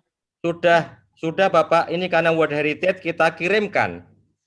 Kita kirimkan ke minta pemberitahuan ke UNESCO dan ada UKL, UPL dan telah menyebutkan tentang masalah komodo dan seterusnya. Kami berdasarkan data, fakta, dan scientific base. Komodo kira-kira stable pada 3.000 individu. Kami memiliki data lengkap tentang monitoring komodo selama 15 tahun, Bapak. Itu satu hal. Hal yang lain yang menjadi problem sekarang memang adalah bagaimana masyarakat setempat, Kampung Komodo, Kampung Rinca, Kampung Kerora, ya, saya bilang juga saya katakan bahwa tidak ada gunanya punya World Heritage tetapi penduduknya sekolahnya jelek, air bersihnya tidak ada, sinyal HP tidak ada, dermaganya rusak. Bagaimana perubahan iklim dampaknya di 2030 pada Komodo? Komodo ada 3.000 ekor di 70 lembah, Bapak. Enggak, maksud saya ada perubahan iklim yang berubah. Iya. Laut dan air. Jadi keadaan iklim 2030 tidak sama dengan iklim 2020. Apa dampaknya pada Komodo? Apakah ada studi perhitungan hal ini? Saya kira Prof terlalu jauh bagi kami. Memang Bukan, ada jadi, riset dari Australia yang begini, mengatakan Pak, dampak perubahan seluruh iklim. dunia selama semua tahu sejak 2015 bahwa kita ada Sustainable Development Goal sama mengendalikan perubahan iklim. Ada Convention on Climate Change. Kita punya sasaran 2015, 2020, 2030. Jadi kita sudah tahu bahwa ada perubahan iklim. Dan kalau saudara pergi ke Sustainable Development Center di Jakarta ini, ada perkiraan mengenai perubahan iklim dan permukaan laut yang naik. Pertanyaan, apakah informasi yang ada pada pemerintah adakah diperhitungkan di dalam perencanaan Komodo ini? Prof Emil, kami membicarakan tentang dampak sarana prasarana yang dibangun terhadap Komodo. Itu Pak, persoalannya adalah Komodo bukan hanya sarana prasarana, Komodo juga ekosistem yang mempengaruhi. Ini yang menjadi salah. Jadi mungkin bukan bidang Bapak. Yang menjadi masalah adalah Prof yang harus menjawab itu, Prof, ke publik, ekosistem. Prof Emil yang bisa menjawab itu ke publik. Kalau climate change tidak ada yang bisa dilakukan. Misalkan seperti TN Ujung Kulon, yang badaknya sekarang berkembang sampai 6 ekor pertambahannya, dia tidak akan mampu kalau ada tsunami. This is out of our control. Nah, fokus kita, Prof, yang diserang kita adalah membangun infrastruktur yang bagus kok dilawan pada zona yang dibolehkan secara aturan. Dan hanya mengganti Sarpras yang lama, Prof. Ini konteksnya di situ, saya kira. Kalau climate change, kita nggak mampu, semua orang tidak akan mampu melakukan itu, melawan climate change, Prof. Kenaikan muka laut dan seterusnya. Kami kira cukup, Prof. Kami perlu diskusi detail dengan Prof. Ya, karena ini ruang ini tidak cukup. Tapi yang kami sampaikan adalah fakta, scientific 15 tahun monitoring Komodo, dan 2.000 ekor rusa yang masih ada di sana, kami semua punya data. Kami sampaikan kami mempunyai data detail tentang kondisi komodo. Peneliti Australia bilang 2050 komodo akan punah. Walau alam, Prof. Karena climate change, bukan karena pembangunan sarpras ini. Terima kasih, Prof. Panitia, terima kasih. Wassalamualaikum. Ya, Pak. Makasih. Waalaikumsalam warahmatullahi wabarakatuh. Moderator bisa satu pertanyaan saja. Oh, ya. Monggo. Mas Agustinus Bandur. Ya, saya dari Lembor ya, 1 jam dari Labuan Bajo. Saya dosen di S3 Manajemen di BINUS dan kebetulan 3 tahun ini intensif riset di Labuan Bajo. Saya tanya kepada Bapak Dirjen, tolong jawab dengan jujur, Bapak Dirjen. Ini kalau saya lihat seperti pertandingan sepak bola, ini Kementerian Kehutanan nih kalah 1-0 nih dengan Gubernur NTT. Nah, jadi Gubernur ancam tutup ya Taman Nasional, gitu ya, dan berhasil ya terlibat dalam pengelolaan Taman Nasional Komodo. Ya, dan kita dengar dari media Gubernur ya bersama Balai Taman Nasional Komodo akan terlibat dalam pengelolaan, tapi dari provinsi ya kan melalui BUM ya, BUM provinsi. Ya. Nah, tapi yang nolnya ya mungkin satu-satu ya, kementerian direktorat satu-satu dan gubernur, tapi mungkin untuk kabupatennya 0. Ya, karena memang dari dulu sebagai Taman Nasional ini kewenangan di Kementerian Kehutanan. Nah, dan memang pemerintah daerah hanya mendapatkan retribusi. Nah, untuk Pak W tadi, ya kalau kita lihat secara hukumnya, kesan saya pemerintah provinsi ya berorientasi pada profit ini, nah, karena membangun sarana prasarana untuk wisatawan, yang membangun perhotelan di Taman Nasional, ya khususnya di Pulau Rinca, ya tentu untuk menguntungkan wisatawan, apalagi kalau wisatawan langsung nginap di Taman Nasional Komodo. Nah, kalau kita lihat tadi yang ditanyakan Prof. Emil, ya kalau kita lihat pembangunan indeks SDM Manggarai Barat yang rendah, lalu jumlah investor di Labuan Bajo, misalnya ya, diving misalnya, itu semua kan pemiliknya banyak yang internasional, ya. Lalu juga cruise-nya dari Australia, saya kenal semua beberapa cruise besar yang base di Labuan Bajo. Lalu pemilik hotel, ya memang betul yang disampaikan Prof. Emil, bahwa yang menikmati pariwisata Labuan Bajo itu bukan masyarakat Manggarai Barat, tapi investor ya. Dan kita perlu tahu apa sih intensi Pak Gubernur, kenapa kok ngotot sekali ya ingin rebut pengelolaan Taman Nasional Komodo, sampai Kementerian Kehutanan pun mengalah dan melahirkan keputusan bersama untuk mengelola Taman Nasional Komodo. Pertanyaannya, kenapa sih bupatinya diam aja, kenapa kok Pemdanya tidak terlibat? Apakah hukumnya memang begitu? Karena hukum pengelolaan Taman Nasional Komodo tidak ada di otonomi daerah atau hal seperti itu. Nah, sehingga tidak heran kalau teman-teman di Labuan Bajo itu mereka tolak, itu karena rata-rata para operator di Labuan Bajo itu hanya main di guide. Ya, mereka tamat SMK setempat, atau ada yang tamat dari kampus lokal, dan memang mereka hanya guide, ya, dan mereka merasa terancam ya dengan keterbatasan yang ada. Ya, pasti akan membatasi ruang gerak ya kalau nanti tidak dijelaskan secara detail kepada mereka. Nah, kalau teman-teman mahasiswa ini banyak riset sana, itu dari Profesor Stein dari Norwegia, teman-teman dari Australia itu riset banyak tentang dampaknya untuk pembangunan masyarakat.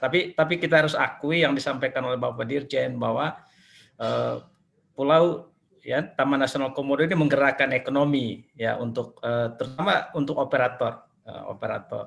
Nah, tentu ini akan menjadi polemik kalau tidak ada kerjasama dengan operator setempat atau katakan dengan pemerintah setempat, Pemda Kabupaten. Mungkin Bapak Dirjen bisa jelaskan apakah Bupati, Pemda terlibat dalam pengelolaan setelah konflik dengan Gubernur NTT itu kemarin. Maaf kalau terlalu panjang komentarnya, Pak Budi, Bapak Dirjen, Bapak-bapak. Terima kasih.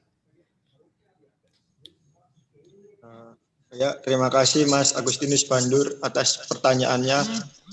Mungkin untuk Pak Dirjen itu udah live ya Mas. Mungkin dari untuk pertanyaannya Pak Budi aja yang dijawab. Monggo Pak Budi, waktunya dipersilahkan. Baik, terima kasih Pak Agustinus Bandur.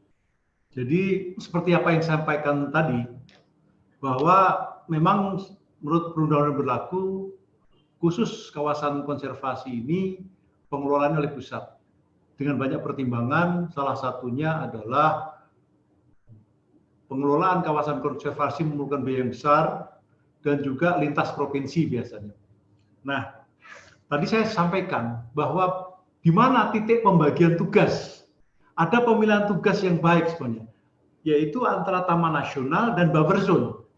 Menurut Undang-Undang 590, buffer zone, zona penyangga itu di luar Taman Nasional, baik itu berupa kawasan maupun hak-hak masyarakat yang dikelola sesuai dengan hak masing-masing, tetapi rencana pengelolaan makronya tetap mengacu kepada kawasan yang di border tadi.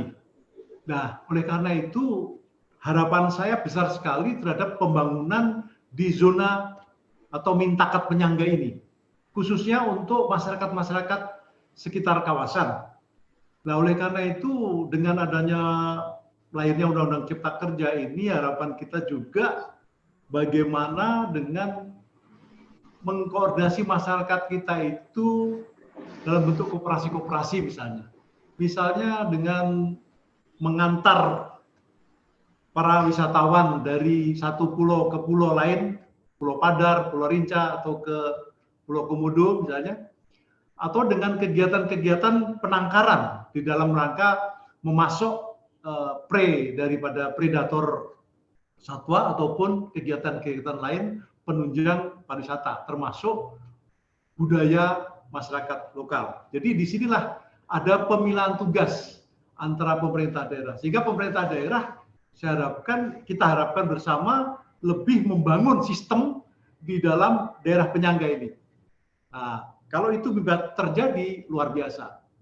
Juga dimungkinkan juga adanya masyarakat-masyarakat lokal untuk bagaimana masuk di dalam sistem, di dalam perizinan. Apakah nanti ada kebijakan pemerintah pusat setiap izin harus memasukkan sekian persen dari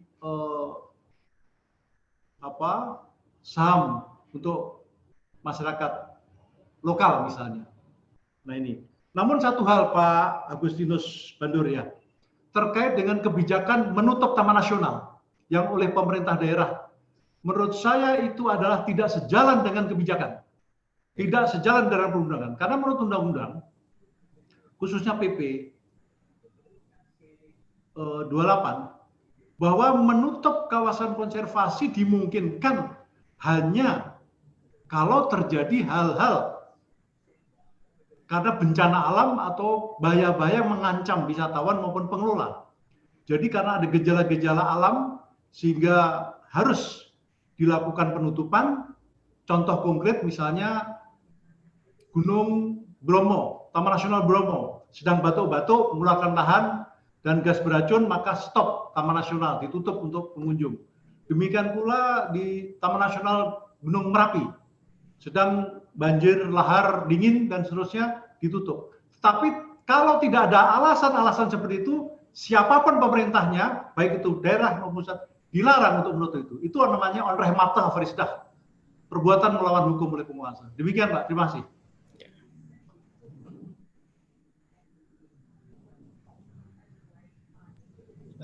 Ya, terima kasih Gubernur terlibat dalam pengelolaan Taman Nasional Komodo sekarang, Pak Budi. Jadi apakah ada motif-motif ekonominya itu pasti Pak Dirjen tahu gitu ya. Pak Dirjen, ada motif-motif pembangunan, apakah PT-PT yang terjadi yang membuka itu ada link ke gubernur, itu mesti diteliti lebih jauh oleh LSM. Itu yang ditolak juga di daerah itu, motif untuk pembangunan ya untuk ya kapitalis lah, yang dibangun kapitalnya, dan untuk melayani kelas atas ya. Dan dia menang, gubernur menang ya. Artinya selama ini Pemda provinsi dan kabupaten tidak pernah berpartisipasi dalam pengelolaan Taman Nasional Komodo. Yang mengelola itu hanya Balai Taman Nasional Komodo ya, dari Kementerian Kehutanan. Nah, ketika gubernur ancam tutup, ya akhirnya melahirkan kompromi kan ya, kompromi melahirkan keputusan bersama, gubernur terlibat atau provinsi terlibat ya dalam pengelolaannya sekarang. Nah, itu yang masih diteliti di tingkat lokal. Nah, ini untuk kepentingan siapa? Nah, ini tentu untuk kepentingan investor privat, dan untung saja privatnya ya Pak Setia Novanto aja sebelumnya kan sampai ruang publik di Pantai Pede mau bangun hotel juga. Nah, itu yang masyarakat tolak habis-habisan ketika itu. Tapi yang sekarang sudah berhasil ya pengelolaan bersama. Itu Pak Agustinus Bedur. Jadi seperti tadi saya pada presentasi bahwa aturan main di dalam mengelola kawasan konservasi kan mengacu pada rencana pengelolaan, di mana rencana pengelolaan itu dilampiri oleh design engineering, ya, zonasi, ada zona-zona tertentu walaupun zonasi ini tidak kaku sifatnya, tapi saling menyesuaikan. Nah, di dalam zona pemanfaatan ini, apakah sudah melebihi kuota maksimum 10% atau tidak, dan itu pun tidak matematis sekali. Tapi zona pemanfaatan ini sekali lagi menurut senior-senior kami dulu ketika saya belajar konservasi itu kondisi-kondisi yang terpaksa dikorbankan dalam rangka pembangunan itu. Satu itu. Tapi sebetulnya arif dan bijaksana kalau ada pemilihan tugas. Saya lebih memegang kalau pemerintah daerah itu lebih membangun buffer zone. Karena sedapat mungkin daerah kawasan konservasi, karena kawasan konservasi sebagai outdoor laboratorium, sebagai laboratorium alam, harus seminimal mungkin untuk dilakukan pembangunan fisik. Nah, yang silahkan dikembangkan sebesar-besaran di daerah buffer zone. Nah, di sini pemerintah daerah mestinya membuat perda daerah penyangga. Perda adalah produk politik, sehingga siapapun gubernurnya, dia tidak akan mudah mengganggu itu. Dan tentu ada APBD. Nah, ini yang harus perlu kecerdasan dari pemerintah daerah juga untuk membangun wilayah. Terima kasih. Terima kasih. Ya mungkin tadi itu agak melebar jauh ya dari apa yang kita diskusikan, karena kita mendiskusikan tentang pembangunan Jurassic Park untuk kedepannya Taman Nasional itu seperti apa gitu. Dan untuk Prof. Emil Salim, mohon maaf juga apa yang Prof tanyakan itu kita juga nggak masukin editor itu, Prof. Soalnya emang kita udah ada batasannya, batasan waktu dan yang lainnya gitu. Mungkin untuk itu bisa dilakukan di diskusi selanjutnya, atau Prof bisa diskusi dengan. Ya, boleh saya sedikit tambahkan? Ya, Mas Petrus, monggo. Ya, baik. Saya kira diskusi kita malam hari ini sangat segar dan membuka mata kita semua bahwa banyak hal yang masih harus kita lihat ke depan. Diskusi malam hari ini mungkin nggak bisa selesai sampai tengah malam, saya kira. Kalau di sini ada pakarnya, ada Profesor Emil Salim juga ada di sini, ada Pak Wahyudi, ada Pak Suharyanto, banyak kawan-kawan di sini pasti menyimak. Kita masih ingat beberapa waktu yang lalu kita mendiskusikan mengenai PP tentang sistem penyangga kehidupan yang sejak tahun 90 sampai sekarang belum muncul. Nah, ini sebenarnya menurut saya sangat penting untuk kita perhatikan bahwa PP ada 3 PP kalau tidak salah ya Pak Budi, ada 3 PP dari Undang-Undang 590 yang sampai hari ini sudah 30 tahun belum muncul. Nah, padahal jangan sampai justru induknya, istilah Prof. Emil tadi, yang bertelur emas tadi justru terganggu karena kita bukan melihat dan memprotek di luar atau di wilayah-wilayah yang seharusnya kita kembangkan, tetapi malah istilahnya bisa merambah masuk ke dalam kawasan itu sendiri. Nah, oleh karena itu tadi pertanyaan-pertanyaan Prof. Emil tadi sangat menarik, dan bagi kita semua membuka mata kita bahwa ada beberapa yang harus kita selesaikan, terutama di dalam penyelesaian PP-PP yang belum ada, dan karena DPR juga tidak akan melihat kembali 590 untuk dirubah, sehingga pasti itu akan berjalan sampai beberapa tahun ke depan. Itu pertama. Yang kedua, kaitannya dengan perubahan iklim, saya kira sangat valid pertanyaan dari Profesor Emil Salim tadi, tetapi ini memang masih menjadi pertanyaan kita semua. Kalau tadi saya di dalam presentasi bertanya cuma 10 tahun ke depan seperti apa, Prof. Emil sampai 30 tahun ke depan. Artinya ini memang harus kita lihat ke depan, karena perubahan iklim, perubahan yang pasti terjadi. Nah, oleh karena itu bagaimana mitigasinya? Itu pertama, dan kedua bagaimana adaptasinya. Saya kira itu tambahan sedikit dari saya, dan saya apresiasi betul kawan-kawan di UGM yang sudah menginisiasi kegiatan ini. Saya kira sangat bagus, dan terlihat juga dari peserta sampai hari ini sampai jam ini masih 206. Bahkan kawan-kawan dari Papua pun masih ada yang ikut, dari Manado masih ikut, jadi luar biasa. Apresiasi besar untuk kawan-kawan di Gajah Mada. Terima kasih. Ya, nggak kerasa ya kita udah sampai dan seru banget aja. Terima kasih buat Bapak-Bapak, Ibu, Prof. Emil, dan kawan-kawan sekalian yang sudah menyempatkan hadir di dalam diskusi ini.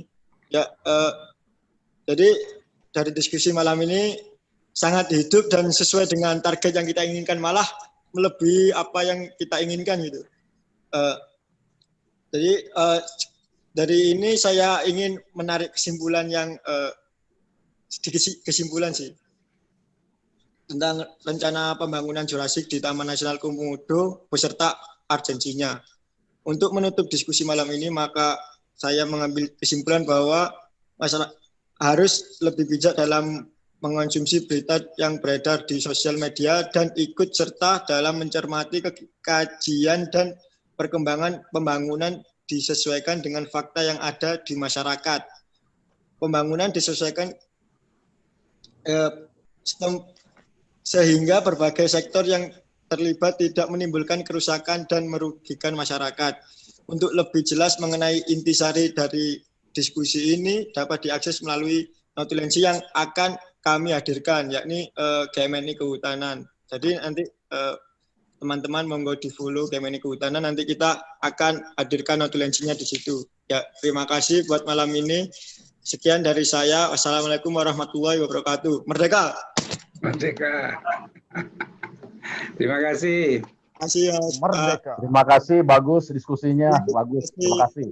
Pak Petrus. Terima kasih Pak Silver. Pak Budi Rianto, terima kasih. Pak Budi, Prof. Emil, terima kasih Prof. Terima kasih banyak ya. Prof. Emil, Bapak Ibu, teman-teman. Profesor Emil, terima kasih. Terima kasih. Terima kasih semuanya. Selamat. Terima kasih semuanya. Bapak yang hadir, Ibu sekalian. Pak Zed yang dari Papua masih ikut kita. Wah, udah jam berapa sana? Boleh ada seri selanjutnya Pak Petrus. Seri selanjutnya. Siap. Insya Allah ada lagi, insya Allah. Terima kasih. Selamat malam semuanya. Terima kasih sudah dihubungkan dengan Pak Dirjen. Siap.